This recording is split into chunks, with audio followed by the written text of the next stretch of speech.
Head lapsevanemad, kutsun teid 2. novembril minu unistuste päeva vaimse tervise päevale. Sellel aastal tutvustame teile praktilise mudelina ühte universaalset tööriista, mida saate kasutada igapäevaselt oma lastega, perega ja miks mitte ka tööl.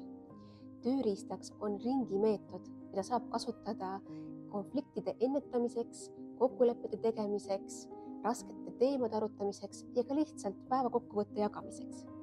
Minul endal on kodus 8- ja 13-aastased poisid ja ring on üks meie perekonna lemmikuid tegevusi.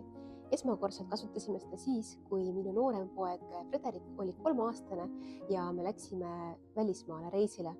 Ja minu mõte ja soov oli valmistada ette lapsi nii, et me saaksime reisil nautida koosviibimist ja minimiseerida joritsemist ja jonnimist. Ja sellest ajast peale on ring lahutamatu osa meie igapäevasest kommunikatsioonist. Igapäevaselt kasutame ringi, et teha päevakokkuvõtteid, jagada muresid ja rõõme, otsida lahendusi keerulistele olukordadele ja lihtsalt kuulata ja olla kuuldud.